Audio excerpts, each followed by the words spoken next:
Plastic is a problem in the US. There are many central reasons why, as a country, we need to carefully monitor the amount of plastic we use. Plastic never goes away. Plastic is a material made to last forever, yet 33% of all plastic, including water bottles, bags, and straws, are used only once and then thrown away. Plastic cannot biodegrade. It breaks down into smaller and smaller pieces, which will detrimentally affect our environment. Plastic affects human health. Toxic chemicals often leak out of plastic and are found in the blood and tissue of nearly all of us. Exposure to these chemicals is linked to cancers, birth defects, impaired immunity, endocrine disruption, and other ailments. Plastic spoils our groundwater. There are thousands of landfills in the United States. Buried beneath each one of them, toxic chemicals from plastics drain out and seep into groundwater, flowing downstream into lakes and rivers. Plastic attracts other pollutants. Chemicals in plastic, which give them their rigidity or flexibility, are oily poisons that repel water and stick to petroleum-based objects like plastic debris. These toxic chemicals that leach out of plastics can accumulate on other plastics.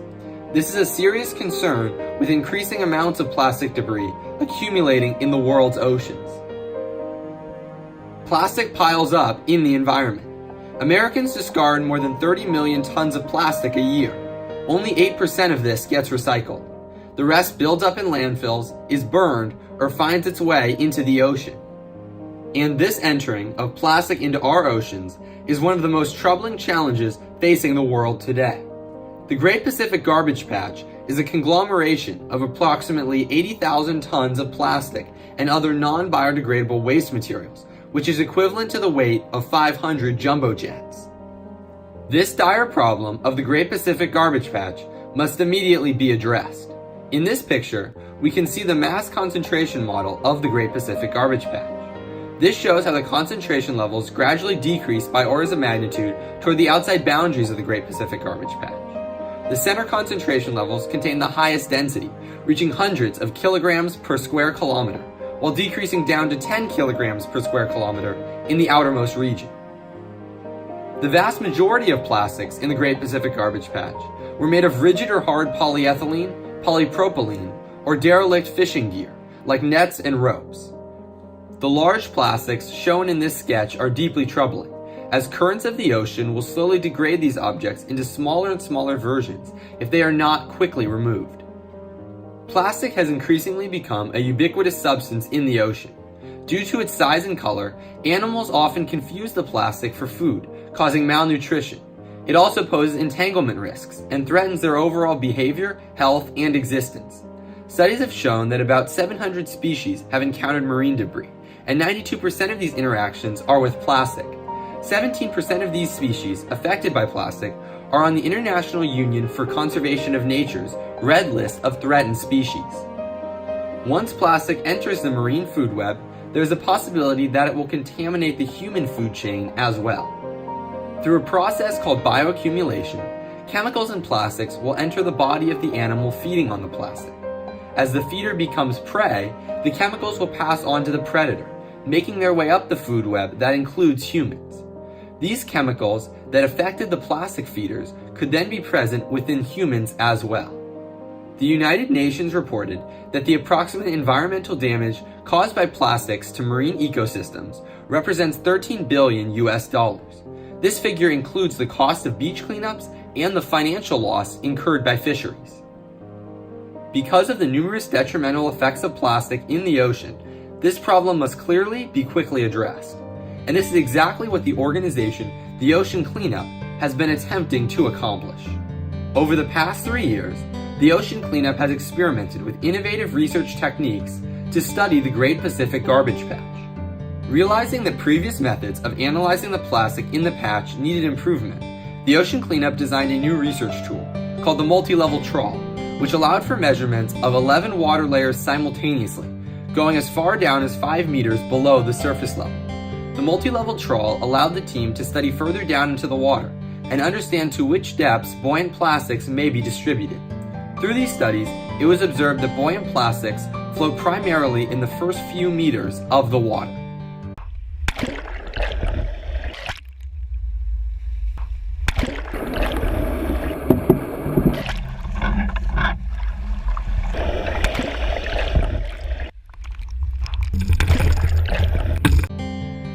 In 2015, 30 vessels and 652 surface nets, all in parallel, crossed the Great Pacific Garbage Patch as part of the Mega Expedition. Numerous vessel owners offered the use of their ships for the mission. Of those ships, many carried behind them a manta trawl, including one mothership, the 171-foot-long Ocean Star, which was able to carry two 6-meter-wide trawls and a survey balloon. The fleet returned with over 1.2 million plastic samples that rendered an unprecedented amount of plastic measurements from the 3 months of study. Scientists present on the expedition noted that there was an alarming amount of plastic floating in the patch, and their preliminary findings indicated that there were more large objects than originally expected. We'll now be deploying a manta trawl for the first time. All right. We're off. This is being trawled behind every single boat. It's a fine meshed sort of net, and this will be done 6 hours per day.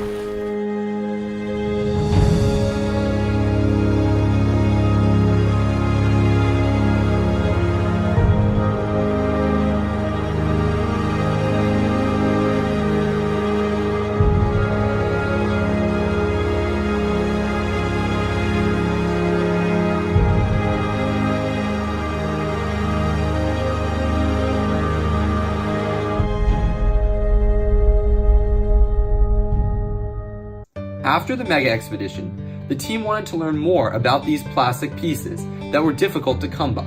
Megaplastics are more scattered than smaller plastics, and to study this important aspect of the patch, the team needed to cover an even larger area. Using a C-130 Hercules aircraft, the ocean cleanup surveyed 311 square kilometers with an advanced sensor and an RGB camera. They captured one photo every second of flight time. They took 2 flights and came back with over 7,000 single-frame mosaics from the mission. With all of this newly acquired information, however, the team began to design their own solution to the Great Pacific Garbage Patch, which they eventually named System 001. The first sketch of System 001 was created after a team holiday in Greece. A plastic diving trip inspired the idea of a passive concentration system. Why go after the plastic if the plastic can come to you? The first public concept was presented in a TEDx talk that went viral in 2013. An array of long floating barriers in manta ray-shaped stations would be anchored to the seabed to collect the plastic. A refined version of the anchored barrier concept was presented following the completion of the feasibility study in 2013. A single spar buoy was suggested as a collection mechanism. In 2017, the ocean cleanup unveiled its transition from one giant fixed system to a fleet of much smaller, free-floating systems. The plan was to suspend a sea anchor in a deep water layer with virtually no current, which would slow down the systems and allow the plastic to accumulate against the barriers. To fix stability issues and further simplify the concept, the ocean cleanup removed the anchors altogether, instead relying on wind and wave drift loads as the driving force behind the cleanup systems. This became the final design for System 001. Once System 001 was perfected, it was ready to head into the Great Pacific Garbage Patch. Once in the ocean, the system follows a 4-step process for collecting garbage. In Step 1, natural forces first move the system faster than the plastic, which allows the plastic to be captured in the center of the system. In Step 2, due to its U-shape and the screen beneath it, the plastic will continue to gather at the center of System 001. In Step 3, a vessel acting as a garbage truck of the seas will remove the collected plastic every few months. In Step 4, this plastic will then be processed on land and sorted for recycling. After all of these design specifications were completed, the ocean cleanup launched System 001 into the ocean. On September 8th, the ocean cleanup launched System 001 from the San Francisco Bay Area. It took roughly 5 days to complete its trip to the Pacific Trials testing area. Once at the testing location, which is roughly 350 nautical miles offshore, System 001 transformed into its operational U-shaped configuration for the first time. The system's behavior was extensively monitored during its final rehearsal, which lasted for about 2 weeks. After the trials concluded, System 001 was towed the remaining 1,000 nautical miles to the Great Pacific Garbage Patch. This was a long journey, as the average tow speed was only 2 to 4 knots.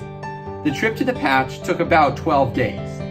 After System 001 reached the Great Pacific Garbage Patch, it deployed into its U-shape and commenced the cleanup.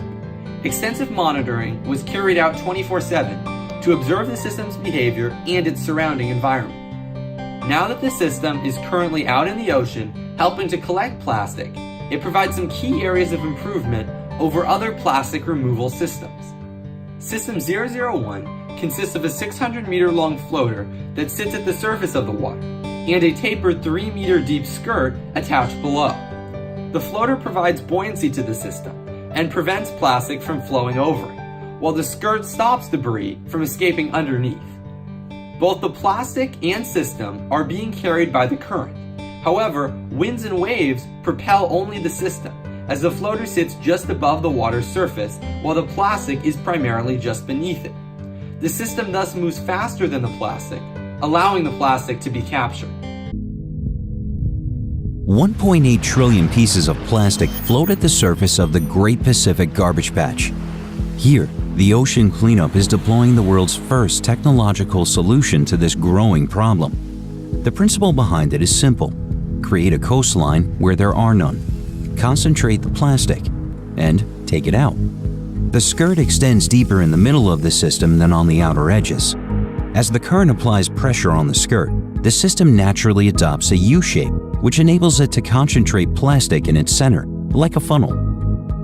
The drag generated by the skirt also acts as a stabilizing force, allowing the system to reorient itself when the wind changes direction.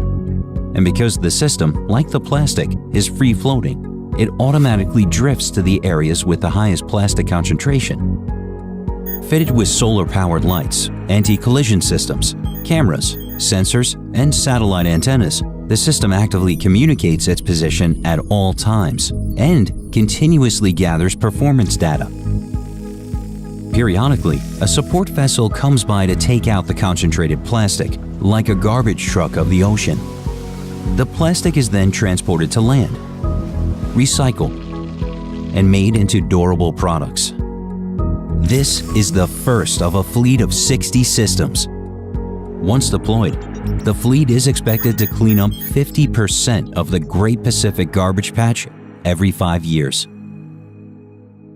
The Ocean Cleanup's floating systems are designed to capture plastic ranging from small pieces just millimeters in size up to large debris. System 001 is also autonomous, as algorithms help to specify the optimal deployment locations. Real-time telemetry allows for easy monitoring of the condition, performance, and trajectory of the system. System 001 fully relies on the natural forces of the ocean and does not require an external energy source to catch and concentrate the plastic. All electronics used are powered by solar energy. Models show that a full-scale cleanup system rollout, which would include a fleet of approximately 60 systems, could clean 50% of the Great Pacific Garbage Patch in just 5 years. After fleets of systems are deployed into every garbage patch, the Ocean Cleanup claims to be able to remove 90% of ocean plastic by 2040. Now, after learning about the intricacies of System 001, you may believe that a product this complex could only be created by an extremely experienced workforce. However, Boyan Slat, the current CEO of the Ocean Cleanup, was only 18 years old when he founded the company. Here's a clip from Boyan Slat as he describes the problem of the plastic that exists throughout the world in his own words. Every year, we produce about 300 million tons of plastic, and a fraction of that enters rivers, waterways, and eventually the oceans. If we want to eat a biscuit nowadays, we have to buy a biscuit within a plastic wrapper, within a plastic tray, within a cardboard box, within some plastic foil, within a plastic bag. It's not hazardous nuclear waste, it's a biscuit. And well, this is me. I love diving. Just taking you through my holiday slides here. This is at the pristine Azores Islands. And this is how their beaches look.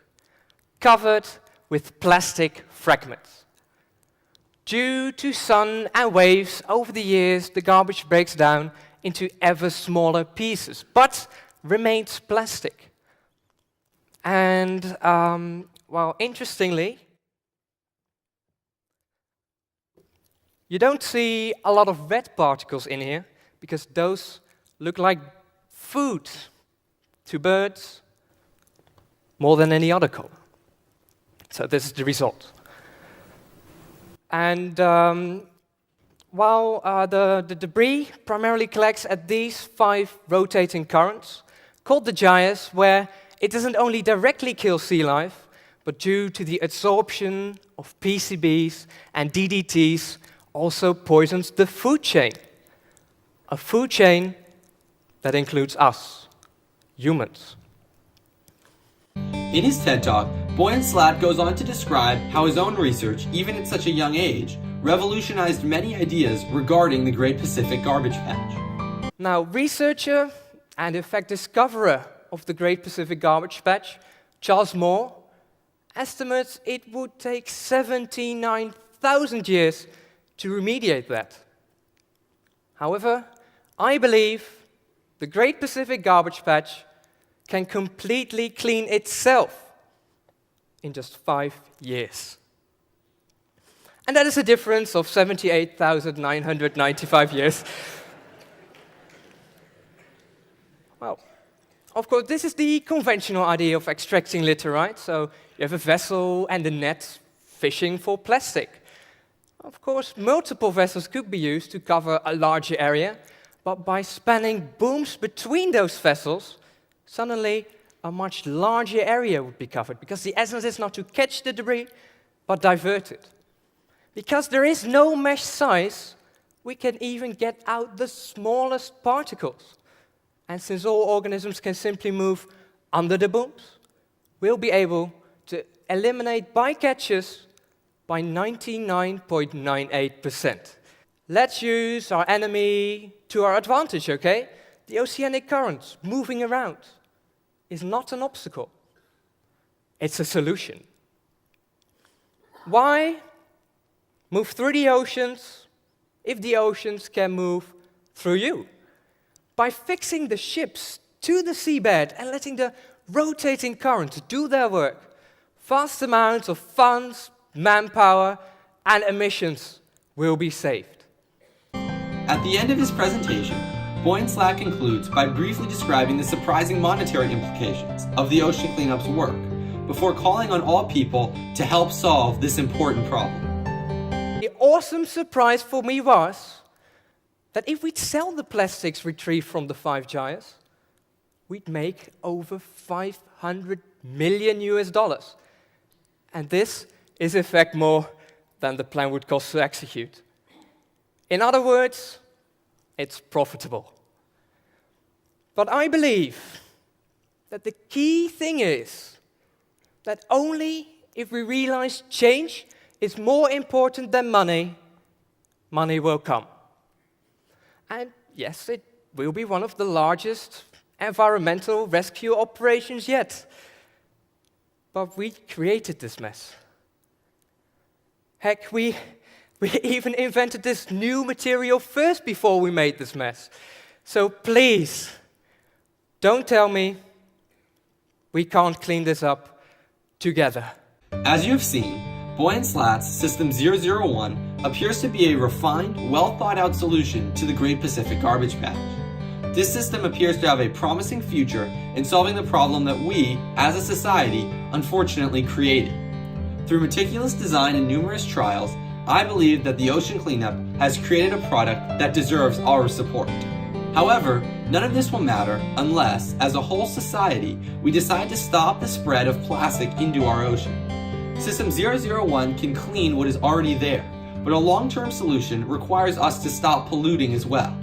We need to reach a point in society where we can all acknowledge our mistakes and make concrete steps towards a future without continuously having our plastics end up in the ocean. Please consider donating to organizations like the Ocean Cleanup as they work to improve the ocean for all. Without your contributions, these types of organizations will not receive the funding they need as they try to fix the problem we created. In addition, try to recycle all of your plastic items, to ensure that these objects do not end up in our landfills or oceans. Also, please buy reusable items when possible, including refillable water bottles and mesh grocery bags. Even though these actions may seem small, they can truly make a difference for the betterment of our environment. Thank you for watching, and please do your part to help save our seas.